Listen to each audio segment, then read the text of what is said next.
Hello, welcome. I'm Michael Pedersen, and this is the Edinburgh International Book Festival. This event tonight is called Boy Friends Forever. So thank you very much. I know there was thousands of shows going on in the city this evening. We were at one point going head-to-head with Rage Against the Machine, but we sold out first. So I've written a book called Boyfriends. It's a testimony to friendship. It's to the friends here, there, and elsewhere. The friends we love to access, yet still not nearly enough. The friends who left this world temporally before their time. The friends we promise to see more of, yet just can't find enough moments. And one of the privileges about touring this book around has been inviting friends, inviting great human beings and artists to share the stage with me, to talk about friendship, to talk about art, to talk about how all that gooey love stuff has punctuated their lively, vivacious lives. How does that sound to you?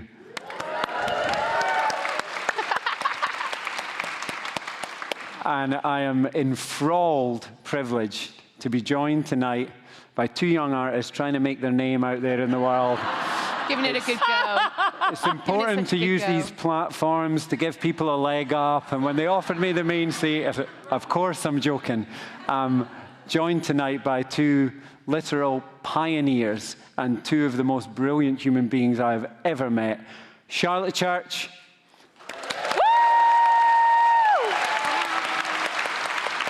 And Shirley Manson.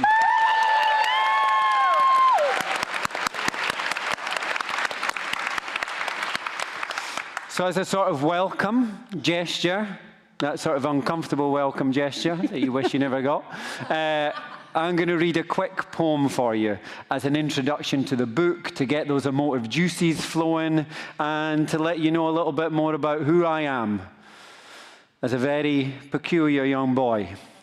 As you can imagine, there was a few obstacles during my childhood trying to make friends. I've been trading my Easter eggs for love for as long as you might remember.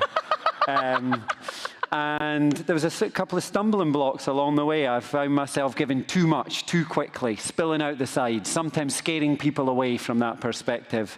And a particular epoch comes to mind. I'm sure it's no surprise that there was some stumbling blocks during my childhood. This is the fully formed, mature version.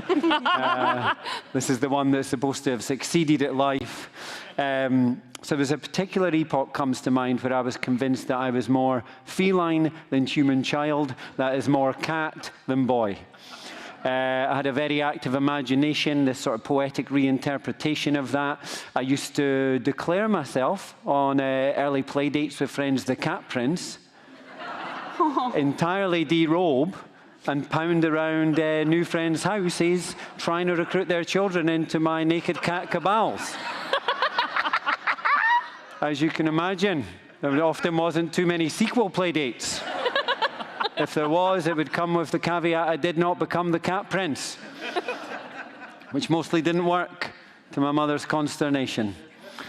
It contained a spoiler. There is a Cat Prince, and it is I, both then and now. And this is the poem. I am the Cat Prince, I declare, already on all fours, already balls naked in the house of Hasty, where there's Adam Hasty, Daniel, and me, the Cat Prince, where boyhood bud bursts, 12 years of silliness.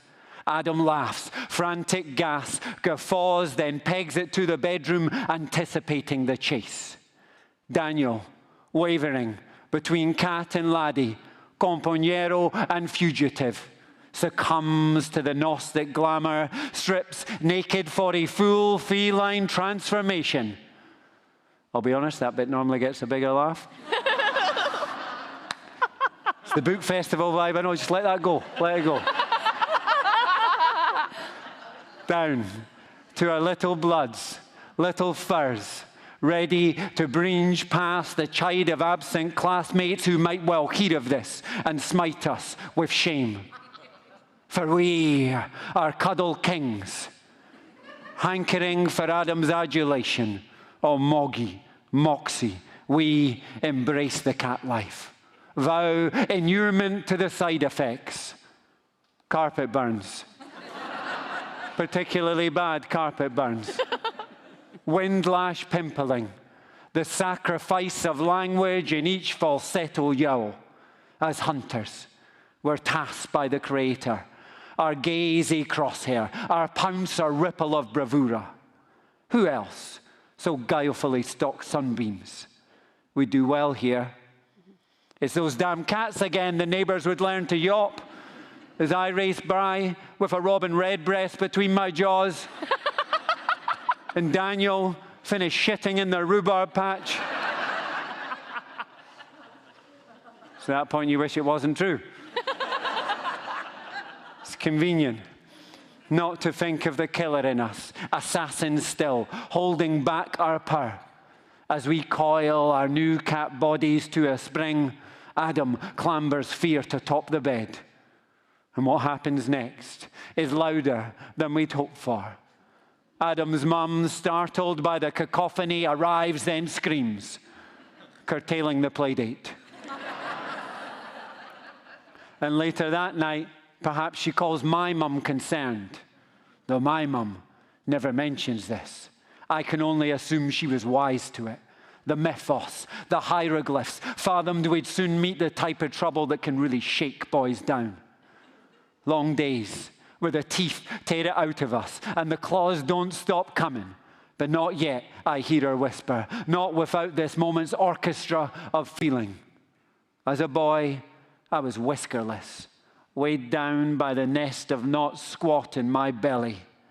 As a cat, so much more.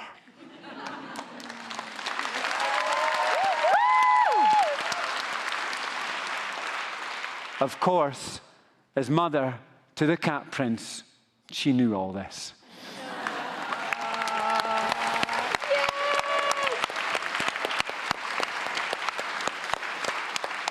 So as that transports us into childhood, one of the real privileges has been going around the country talking to people about friendships. Friendships, to me, are perhaps the greatest love affairs of our lives. And I'm surrounded by two artists tonight who I guess have, by being so incredible at what they've done, have changed their lives, changed the people in their close orbits' lives phenomenally through the years that you've been through. But I want to talk a little bit first about childhood.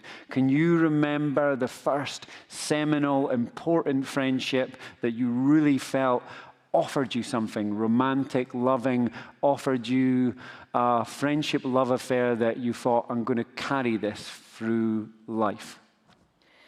For me, it was a wonderful little girl called Sam O'Grady.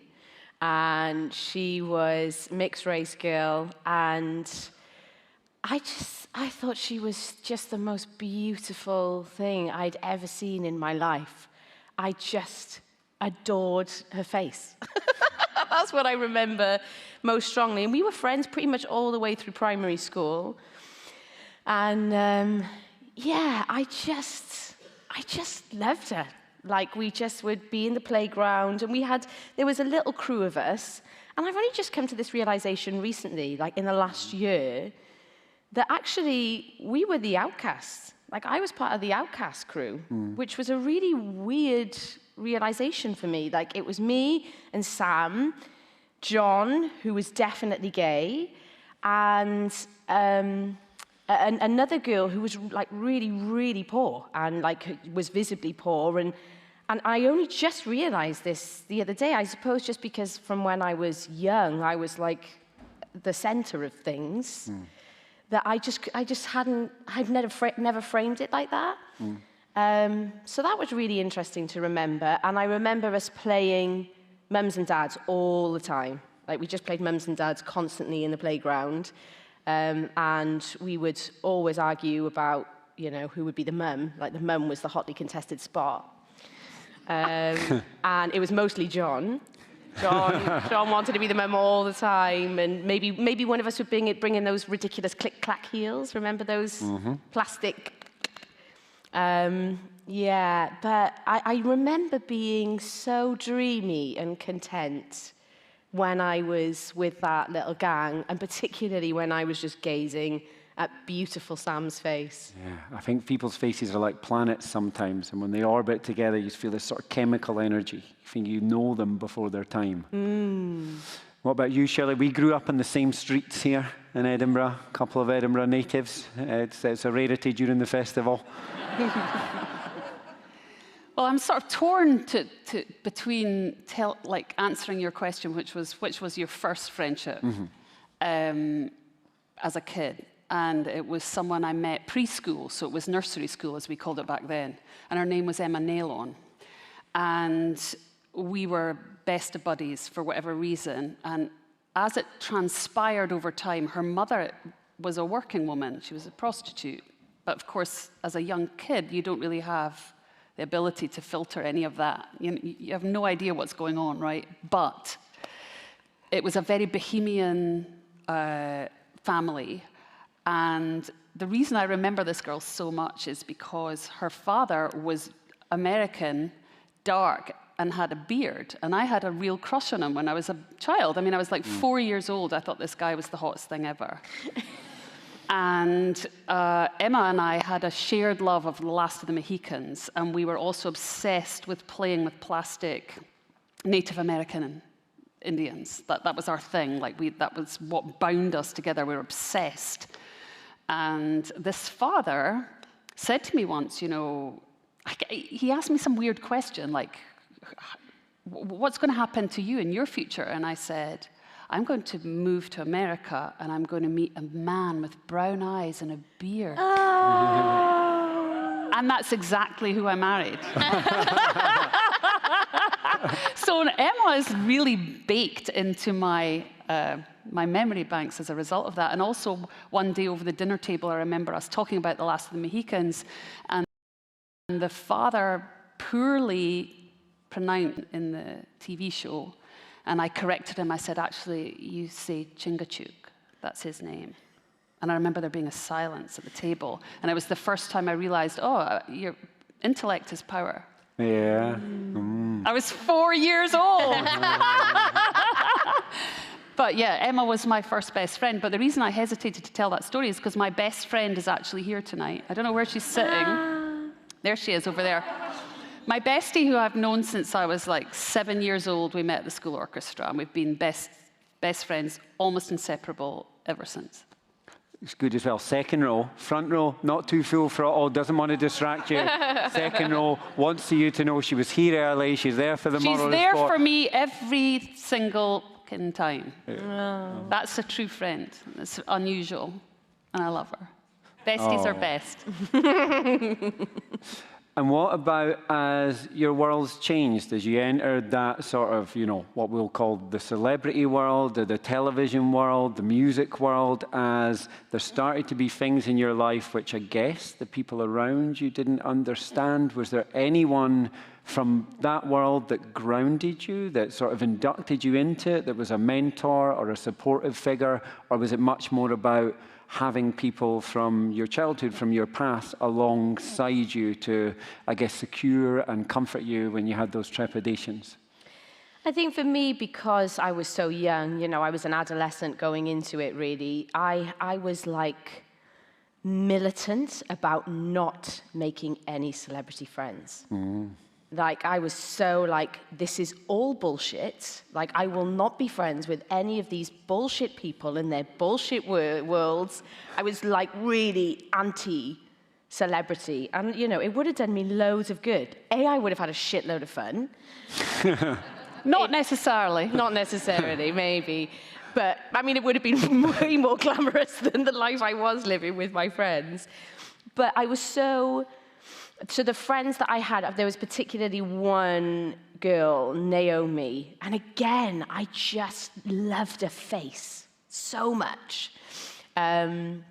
She was really beautiful, really unusual looking, half Maori, and yeah, she was just like an absolute vision, but like a total badass. So we just basically tore up the streets of Cardiff for 8 years, just being quite wild, and not like in a super Larry drunken way, though that was also the case, But we were amongst this girl group. There was about 8 of us in total, but it was me and Nay. We were like thick as thieves. And we were just feral. like boys didn't come anywhere near us. I'd always be like, I just want to like snog and like just play about, and because this is when I'm quite young. And we just repelled them because we were such like this feral, like vivacious gang. But yes, Naomi was just like, she was a great dancer. She dressed amazingly. And she had a hard time. She'd had a really hard time, a really hard childhood. And we've sort of grown apart in our early 20s, mainly because I didn't really understand mental health stuff and what was going on with her, which is a real shame. And I still really hanker after her. So I do every now and again try and reconnect, but I think I need to give it way more effort. Yeah.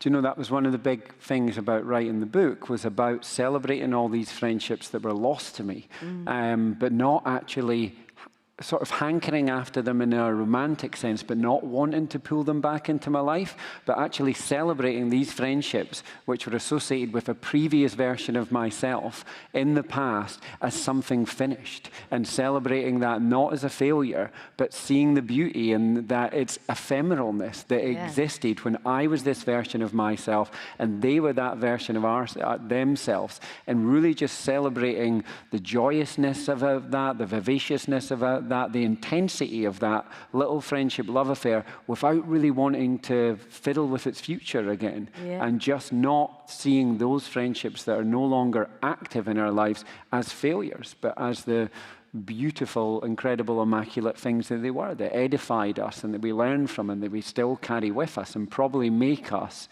the version of the friend we are with the friendships that are still around us. That is very wise. I think it's very wise. I think your question is really interesting because, you know, you met Scott Hutchison from Frightened Rabbit before you were well known, right? So your experience with your friend, Scott, he was well known.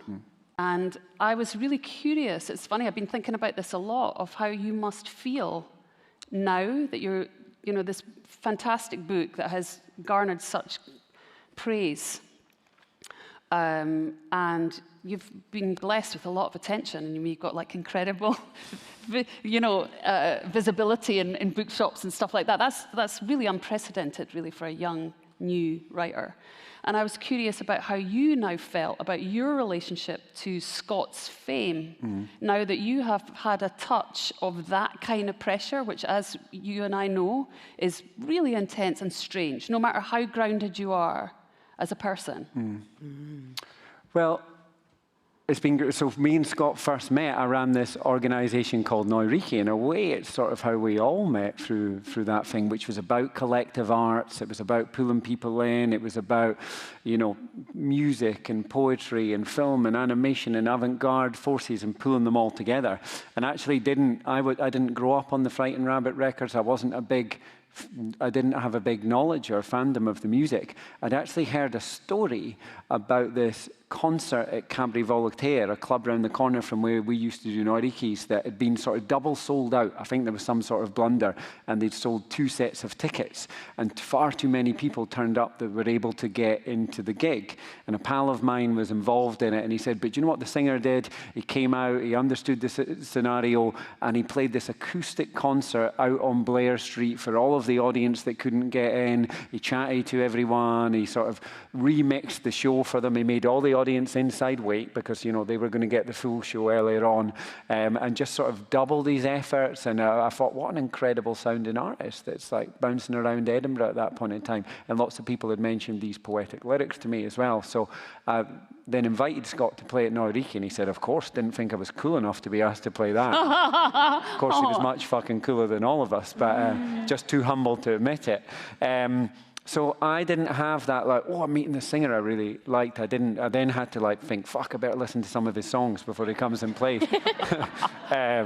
Everyone's told me I liked it, and people I trust. And so I sort of came to that platform late, but very much my friendship with Scott was nothing about the band, really. Like, when he was busy with the band, I didn't see much of him because, you know, that's his band, that's his family in that perspective as well. So I would see him when he was back and he had time off, and we'd go on holidays and we'd do meals and we'd go on trips and we'd do anything but the sort of work element. We did a lot of gigs together, but we did them in like South Africa in small bars so we could justify holidays out of it. So it was very much a sort of ticket to travel from that perspective. But with the book, it's been all about friendship, and you know, the fans that Scott fomented and Holly and a lot of the artists that are around me, they're beautiful people that have drawn to like poetry and lyricism and stuff like that. So anytime I have had encounters with people that have came to the book through Scott's role in it, I guess, it's just been pretty lovely, and I've just been quite privileged. I feel like Scott sort of bequeathed an armory to all of the people that were really involved in them, an emotional armory to help them experience some of the bigger emotive forces that have pushed us around in this world. And he left us all with a bit of a magnet, a bit of a sort of force that unifies people in his absence. So it's been a privilege to have any narrative that's involved that from that perspective. But has this experience of your own book release changed your perspective on what Scott was enduring or what he was going through, or? I guess not more than him telling me about it directly. I guess the book stuff has been lovely. It's been really well reviewed in loads of magazines, but it's still like, you know, a poetic memoir about friendship. No one's following me down the street asking after it. And it's not as visible. And all the launches for it I've been very particular about, and I've invited people that I think are interested in like friendship and love and lyricism to have these conversations. So it's been very controlled from that perspective. So I've appreciated it, but I guess all of that side of his life, I have more vivid impressions of it from his own stories of it. And I mean, I guess that was what was going to lead on to a little bit was band friendships. We'll talk about the Dungeon in a second, but I guess with Garbage and your other bands, they must be a very peculiar, intense type of friendships. I've never been in a band and never experienced that. Obviously, Scott had that in his life, and I heard about it a lot. But how have those friendships for you, I guess, differed from friendships from high school or people that you've made outside of that? How does the band friendship play a role in your life?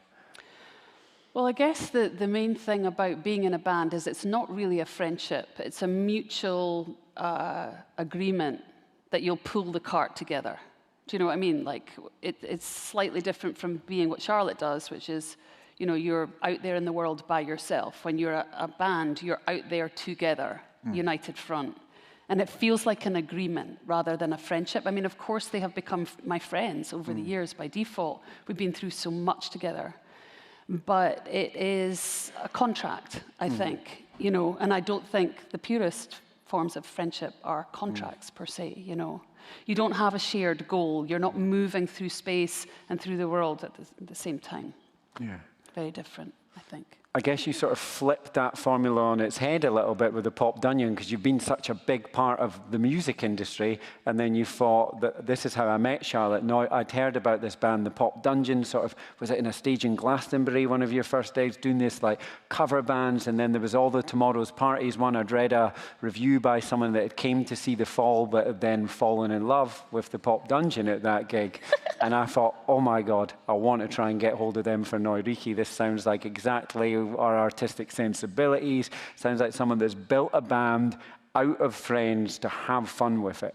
Yeah, I mean, that's exactly what we did, really. It started because Stuart Lee was curating All Tomorrow's Parties, which is like just super muso, chin-strokey, like what I've been trying to get into. Like, I've been trying fucking hard, doing toilet tours. Like, I was like, I am an indie princess, let me in. And they were like, No. No. Anyway, so I was just like, oh, fucking hell, I fucking love Stuart Lee. We've got into all tomorrow's parties.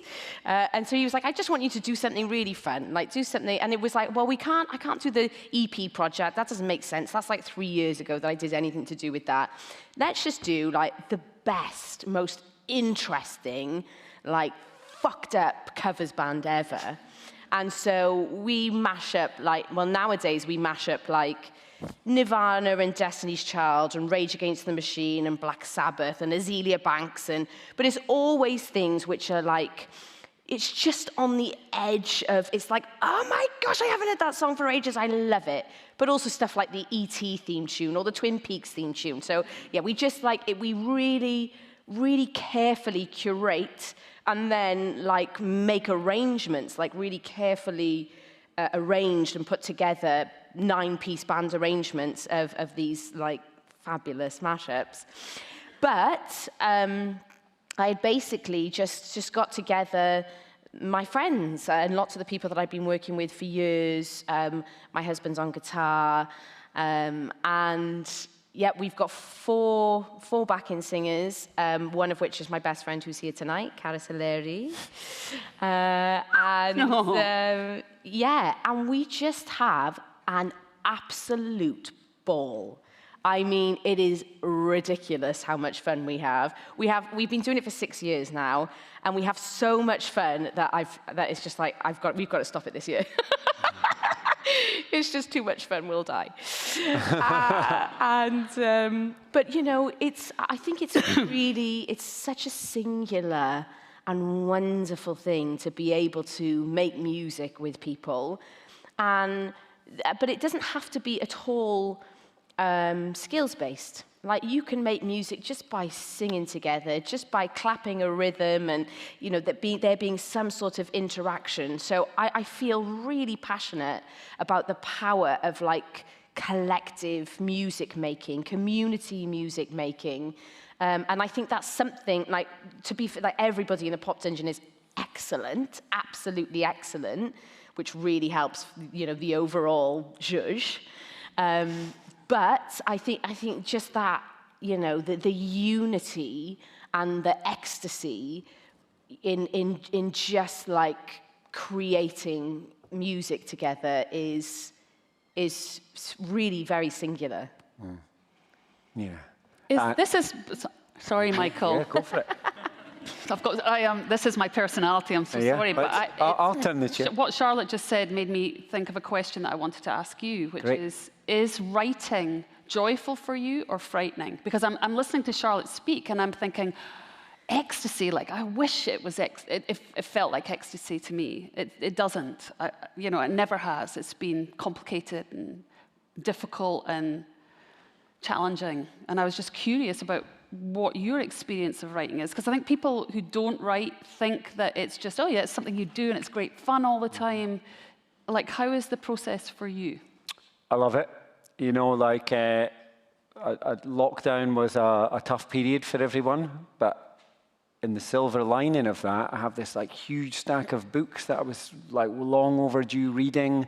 I wrote more because I was more nourished by literature than I had been in probably since my university exams, and that was like not literature that I necessarily wanted to be reading. The, you know, statutes of Middle England were a tough read at time, not bedtime kernels. You didn't want that to infiltrate your dreams. The offences against the Pedersen Act, you know, taking that off into the daydreams. But I love it. You know, it's like it makes my life make sense from a certain perspective. When Scott passed, and I found myself writing this book, Scott passed in May, and I was going off to the Curfew Tower in Northern Ireland in July.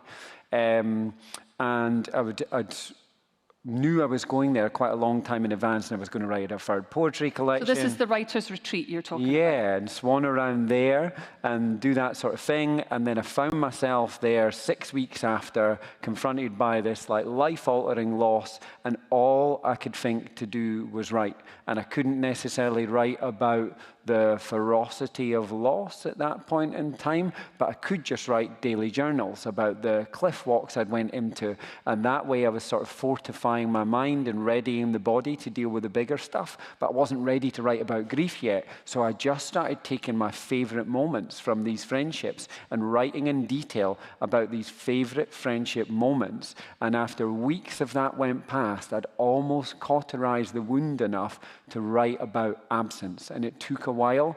So writing has not only been sort of cathartic for me, but sometimes when big stuff happens that, shakes me around inside, makes, a bowl of spaghetti of your nerves, I know that there'll be a time where I can sit down and distill it, understand it, rationalize it to myself, or at least have a good enough attempt at it that it provides me with some metal. So I'm drawn to it, and when I've not done it for a while, if I'm pulled away on a tour, I can't wait to just have a moment back doing it. It's very cliche to say, but there is a completeness to it that I crave, that I pang after, and I feel less useful and valuable a human being to myself and to others around me when I've not had periods of writing. But it interests me in terms of what you're saying for you. It's not that experience. So how do songs formulate for you then if it's not in a joyous manner? Well, there are moments of joy, don't get me wrong, but I've just struggled a lot with now, one could argue, is it my mental health or is it just low self-esteem? I don't know. I don't know enough. I'm like a 60s baby. Like all the talk about mental health is so new to me and my generation. Like nowadays it's sort of parlance that we're all catching up with, and it's becoming, thank God, much more openly discussed, and people don't feel embarrassed to say, I feel dark, or I feel hopeless, or I feel scared, or, all these things that I have struggled with my entire career. I don't think I'm ever not going to struggle. It's just who I am and how I've moved through life, you know. But again, I just feel like I'm so bored of hearing me speak about stuff. Like I've got so many questions for Michael. I'm just so nosy, and I just want to go, I want to ask you more. I want to ask you more. But I guess I want to ask both of you is like, what is grief for you? Because I think it's different for everybody. I don't think grief is one singular note. It's a huge myriad of feelings. So I will kindly ask Charlotte to answer that first, and then I'm going to read a piece from the book to answer it. I mean, grief for me is... I lost my nan a couple of years ago, and that's probably my closest loss. My father is terminally ill and has been for the last 5 years, but just keeps bouncing back. He's like a cat with 9 lives. He's pretty amazing. But grief exists, right, even when people are alive? Oh, absolutely. I broke my heart for the first year and a half, 2 years after his diagnosis, and I was just full of fear, absolutely full of fear, convinced, this was the last birthday, the last Christmas, that he was going to die, that it was imminent, and do you know what, like I was so up here with it, and I was also just a bore to him. Like I was, you can't do that, stop doing that, stop drinking, and after a while, he was just like, you're fucking doing my head in now. Sounds like my dad. I love you. Please, can we just have a nice time? Because this is, you're like my mother, and this is bullshit. And so I just let it all go. All of that, like, constant grief, like proper turmoil. Like, every time I had a drink, I'd be wailing. Do you know what I mean? Like, really, like, quite over the top, really, when I think about it. But not you, Charlotte. Not me, darling. Me over the top? What do you mean? And so since then, I've just sort of gone, I just let it go. Just like, I quite like this image at the moment. It's in a famous film that's happening, everything, everywhere, all the time, all at once, whatever it's called. And there's just this thing right at the end of the film where she just unclenches her fists, and I think that's so powerful. And then with my nan, I mean, she was, 5 days, palliative care, COPD. It's not a nice way to go. And it was absolutely hilarious for so much of it. It was like, everything's so hyper real. You're so like deeply connected with life and each other and the process. You're just so like sensory and heightened. But yeah, she'd had this, this mask on, this breathing mask on for years towards the end of her life, and the doctors had said it's not going to be much longer. And we were like, we don't want her to die with the mask on. She'd hate to die with the mask on. And so, we took the mask off. The room was full. It was a tiny hospital room. There was about 25 of us in there. Wow. Proper, scatty Welsh lot. And we were having a disco. She was eating ice cream. She wanted her favourite song on, which I never knew was Hot Chocolate. Something Not about you? The Alien one. Yeah. The Alien Hot Chocolate song. I don't know. It was so bizarre. Anyway, yeah, and as her breathing got more laboured, and I was like, we're going to leave the mask off her, and this is just the way it's going to be. And everybody's crying and sort of still half singing, and her breath is getting more laboured, and she just turned around and went, "You're just going to let me die then? Where's my mask?" I was like, "Put the fucking mask on!" Whoa! I tried to kill Nana, this is terrible! Whoa! It was wild! It was so Oh my God. wild and beautiful and painful and exquisite. It was a wild experience. So I think that, for me, grief is like, it's so feral. It's so like right at the brink of existence and what it's all about, that in ways like, it's just such a privilege, isn't it? It's such a privilege to be a part of that. And yeah, very much, being there, watching my Nana die, felt very much like birth, felt very much like giving birth. You're just right at the edges of this life, and in a way it's like super precious. Yeah, Sorry, I've talked for ages. No, beautiful.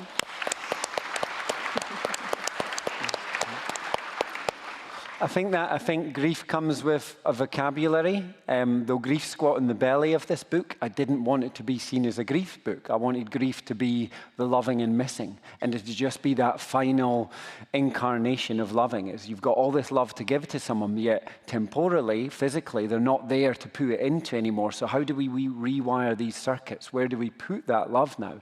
And a person leaving is often just a single moment, but the friendship you have with them or the love that you have with them can span years and can feel like it spans decades and lifetimes. So to do that friendship, particularly in the case of Scott that I was writing about, any sort of genuine testimony, I had to acknowledge the loving in it. This was years of silliness and smuttiness and the most sort of beautiful, jocular, jovial times of my life. So to write about the grief aspect, I had to honor it a little bit, but really I wanted to write about love and about friendship. And there's so much about that. Me and Gemma Kearney, I got so sort of into, I guess, the psychological thinking of that, or the celebration of grief, that I wanted to be more vital, more active, that me and Gemma Kearney have formed this thing called the Good Grief Salon. We're doing one here on Friday. We've got Ocean Vong doing it, Omar Musa, lots of different people, but it's about inviting people to come along and celebrate grief. Tell us about someone you miss. Tell us why you miss them. Tell us the things you do to honor them, to laud them, to pay tribute to them in their absence. And paying tribute to the friendship I had was a joyous one. But then in the book, I also couldn't neglect the fact that, it put my body through the ringer physically in a way that I didn't expect it to. So the last editorial note I got from a brilliant editor I worked with, Alexa von Hirschberg at Faber, was, I think you've got the people, you've got your story, we've got a sense of your character, but I just want a little piece about what grief felt like in the body. How did it physically manifest itself to you? And I wrote about 4 pages. And then she very deftly edited it down to a little splurge, which I'll do now.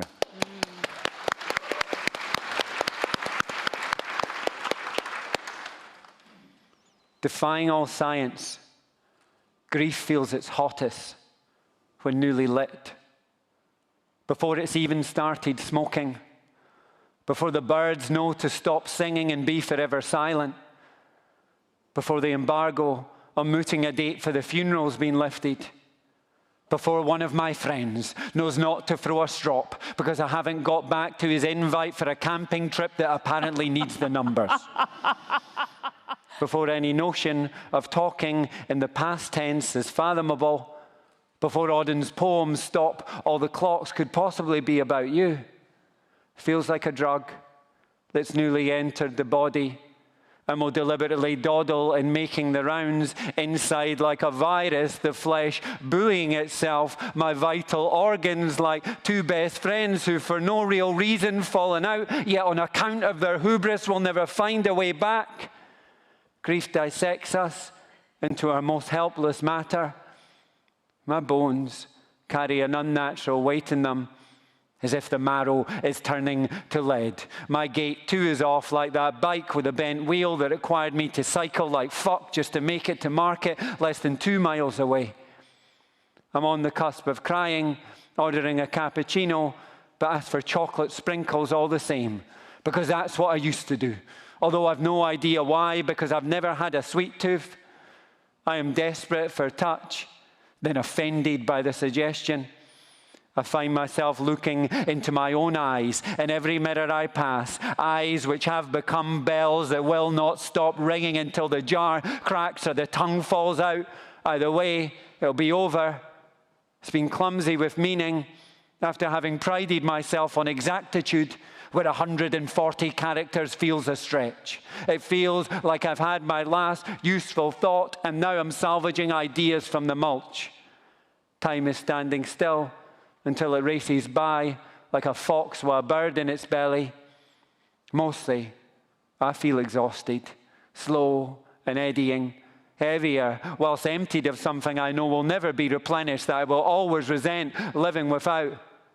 I'm heartbroken and coarse, whilst acutely thankful for all the wonderful, wonderful people around me.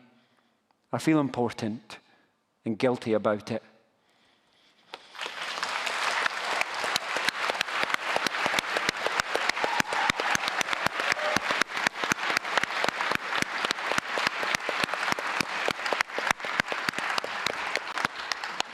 That's 12 minutes on the clock in the back there. Yeah, 12:23. I didn't bring my glasses out.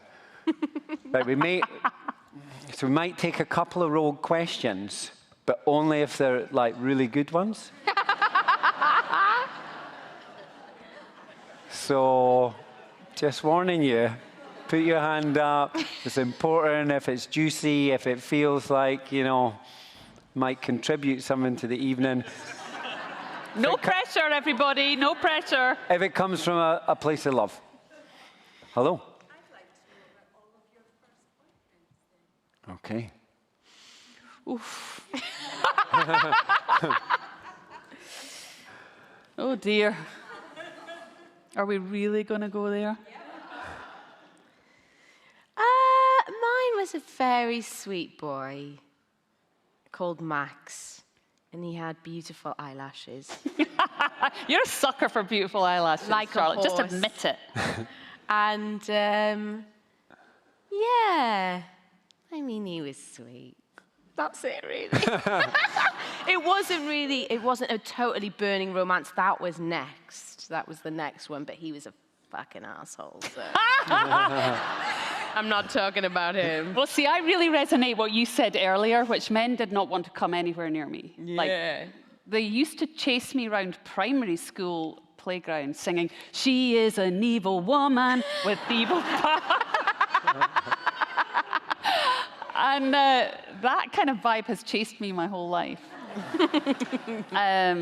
But my first boyfriend was a proper boyfriend and sort of the love of my life to a certain degree until I met 2 other people after that. But he was responsible, actually, basically for my entire career in some ways, because he was a musician and he invited me to come and play. He's a local musician here in Edinburgh, Martin Metcalf from Goodbye, Mr. Mackenzie. And without Martin, I just don't think I would have been a musician. Because I didn't think of myself as a musician. I didn't think of myself as an artist. I didn't think of myself as creative. And had it not been for him sort of welcoming me into the music sort of scene in Edinburgh, I don't know what would have happened to me, quite honestly. So he wasn't a sweetheart and he wasn't good as gold, but he was all that I could have asked for from a first boyfriend. Oh. So my first, the whole book is like the history of these boy friendships growing up, and the first one of significance that I really focused on was a friend called Daniel, who also joined the Cat Cabal. First one to take all his clothes off and join the gang. Yes, Daniel! I thought I'm in good company here. And we became so close. I guess we had a physical vocabulary to our friendship, but we became so sort of close and nurturing and loving of each other that it attracted like scathing comments out of other friends in the cabal. And then Daniel's dad sadly passed. He took his own life, and I'd never experienced death or heartbreak in that way. And it really just forged us much more closely together. I remember being so proud of how brave he was, how unashamed he was to cry about it. I just wanted to coddle myself around his love and his wounds from that perspective. And then he actually left my school. We were at Portobello High School, and George Heriot's, the posh school we called it, up the road. The actual foundation of that school was founded on a trust for poor fatherless bairns, so of which Daniel was now one of them, and he wanted to go off to art school, and he went off to Heriot's. He sort of justified it that they had a better art department, but really I guess it was for a clean break. You know, he could leave all of those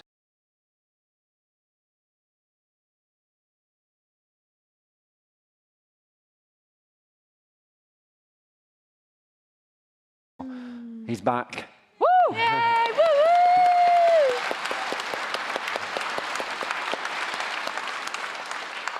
If you were the Cat Prince, then what was he?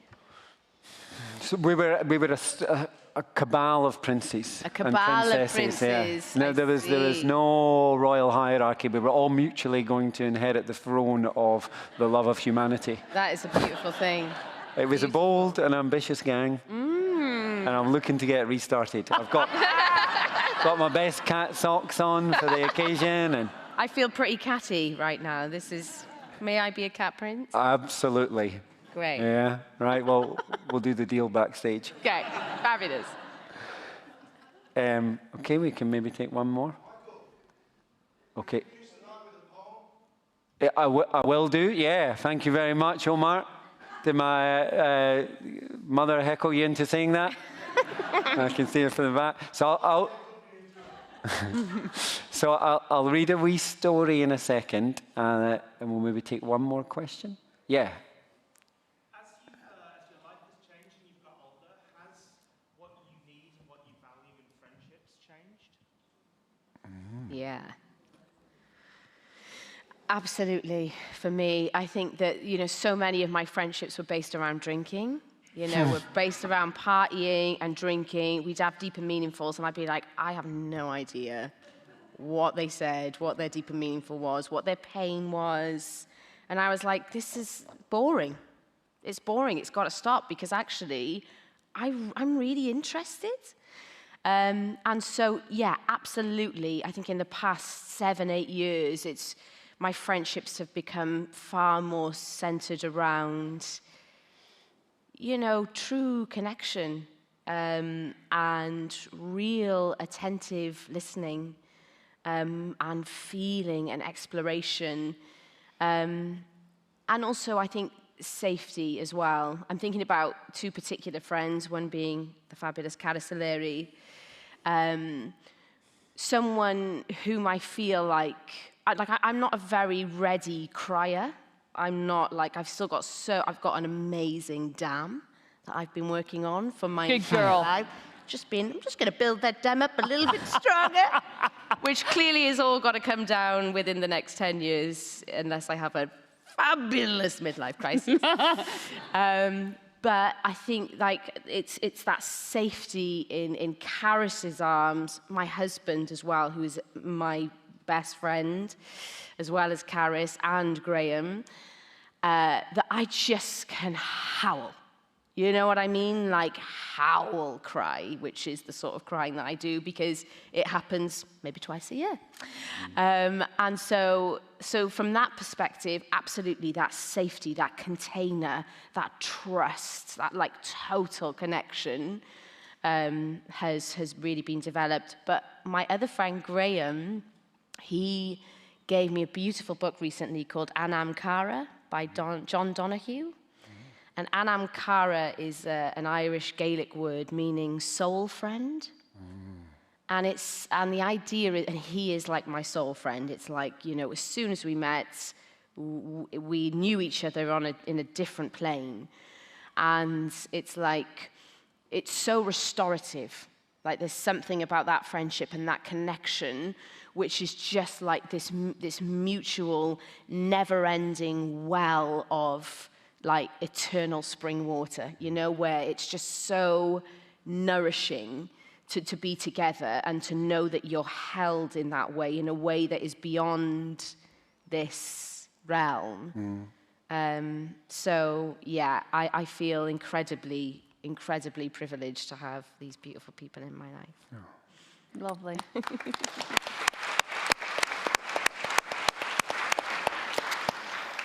Shirley Ann? Oh, God, I feel like the Dark Princess. That's good. It isn't good. It's not. It's a vibe crush. But I have found it really difficult to make proper friends in my life, like where I feel safe or I feel listened to.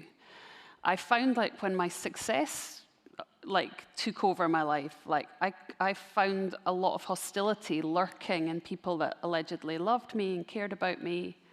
There was a lot of jealousy, you know, amongst my girlfriends in particular, sadly. Present company excluded. But I think my problem is like, I'm really, really interested in people and I want connection. Like I look for it all the time, which is why I think I fell in love so quickly with Michael. Because Michael is the same thing. Like he's looking for connection. He's not shying from it. He's in. Like he's into it. We talk like immediately within 5 minutes of meeting each other. We're talking about shit that people do not want to talk about. People don't want to talk about weird shit. They don't like Michael in his book. You know, talks about this weird, like thing he has about ribbons. Right? Like who tells the public about that? People like Michael. And so like I feel like I'm looking for deep connections with truth. Like I want truth. I don't want people to say, I feel great, when they don't feel great. You can see it in their face. You know, you meet someone and go, how are you doing? And they're like, I'm great. And you're thinking, you phony motherfucker. And so I've really, really found it hard to like have these connections because I'm looking for deep connection. And it has unfortunately been very difficult for me to find the depth of connection I am looking for. And it's nobody's fault but my own. It's not anybody else's fault. I'm just looking too deep. Like my husband is always like, you expect too much. You want too much. You're asking for too much.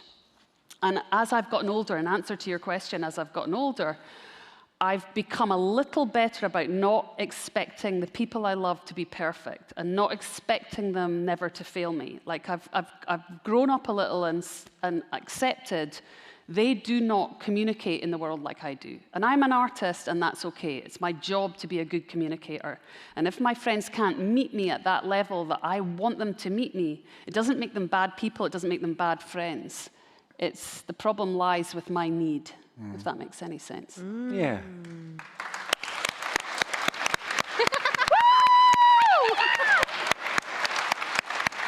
My poor dad is in the audience freaking out, like, why is my daughter such a freak? So two things. First up, that weird silk thing that Shirley's talking about. Oh my God. I laughed so hard when I read that passage in the book.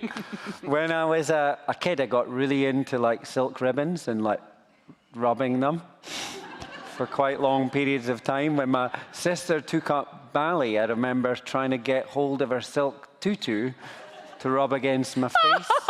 In fact, I think I once chased her around the house to try and, probably rugby tackle her to the ground and rub my face against the belly of the tutu. But my mum was aware of the fact that I used to like these silk ribbons, so she'd go down to a shop on Portobello High Street and buy me little tears of silk to rub against myself. I think it's a distraction, probably to get my sister safely out the door. But I also used to sort of suck on them a bit, so they had to be replaced quite regularly. And then it continues. You'll have to read the book to really get into the intensity of it all. But I'm going to read a final piece, but I just want to say thank you so much to these two incredible artists that have joined me on the stage today. Bye. Thank you, guys. No. This is a big sort of festival event, but my mum's here, my cousin's here, my sister's here, my friends are here. And testament to Charlotte and Shirley, their husbands are here, their best friends are both here, their dads are here in some perspective. Like, we've brought the coddle of love together tonight for this occasion. We did.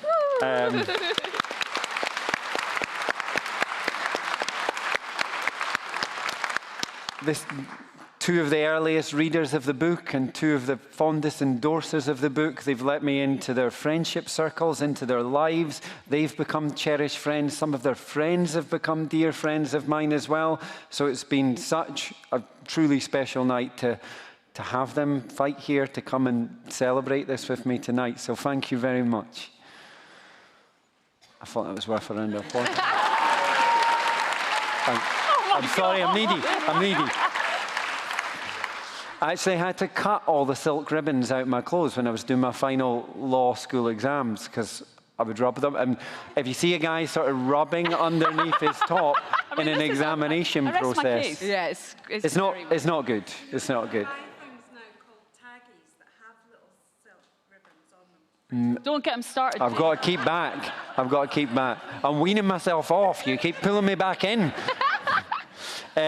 So I also found a lot of the seminal friendships in my life were formed around a dinner table about eating. I like people that like to eat. I see it as romantic. I like to nourish ourselves together. Even if you're with friends at like wild festivals, you sometimes pull away a bit of time to just sit down and like make the world disappear and like nourish yourself for this meal. I never really like eating on the move. I'd rather just not eat and sort of fast myself until I can sit down and really sort of experience it. It's such a like beatific, sexy, gooey, dribbly, messy experience.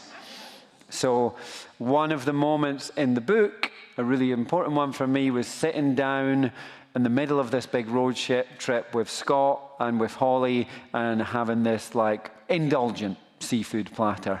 Far too indulgent given the circumstances. And I'm sorry, it does get messy for any non-pescatarians in the room. There is a lot of seafood coming your way. Not in that kids like seafood manner. I'm not going to whip that out. I'll read the story. Dinner with you and Holly.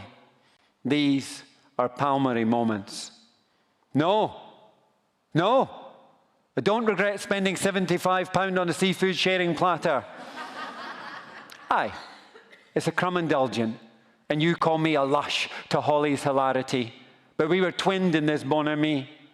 I do not regret us gorging ourselves on a platter boasting an estimated 40 mussels, 60 prawn tails, 12 gargantuan langoustines, 14 scallops, 18 oysters, and a heft of dipping bread. A platter most definitely intended for filling more than 2 bellies.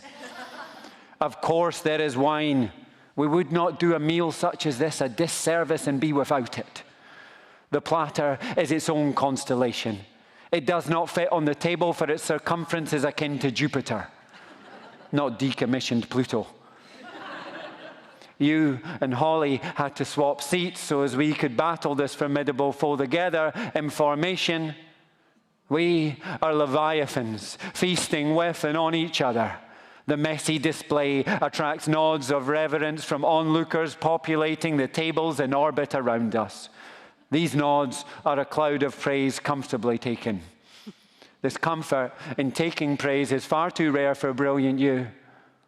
Over yonder, The island of Skye sits down to tea with us.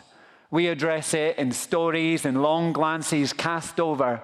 On Google Maps, this water is labelled Inner Seas off the west coast of Scotland, the Atlantic Ocean, a very formal name for our salty guest, the ghost at the table. Whilst eating the platter, there is a dearth of chatter. Let it be known, this is not portentous. It's the opposite. The gooey vim of not needing chit-chat. We are apples, here's our core, sprouting pips in every belly. Even vegetarian Holly sooks are muscled in. But shh, don't tell anyone, or she'll never hear the end of it. This supper was garlic butter gorgeous, love on its tiptoes, the last meal we had together and one of you amassed on this fizzing planet. It wasn't quite fit for purpose, but I surmise you chipping with Michael, it wasn't far off either. P.S. Yes, we ordered starters and all. But these were modest and too alluring to let pass by.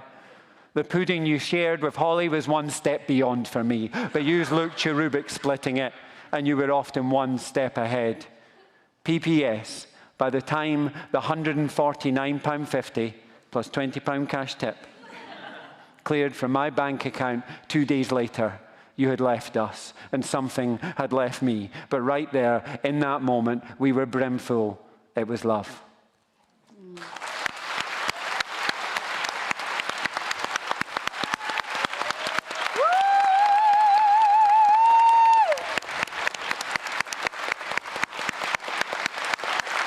Thank you very much.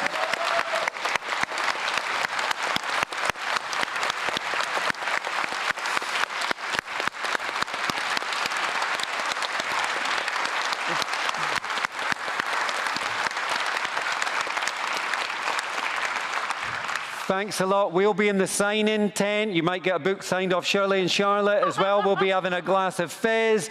Buy a book. They've got a fuckload of them. I have to cart them off at the end of the night if what. But thank you very much for coming out of these thousands of shows. Thank you to Shirley Manson and Charlotte Church and all of you out there.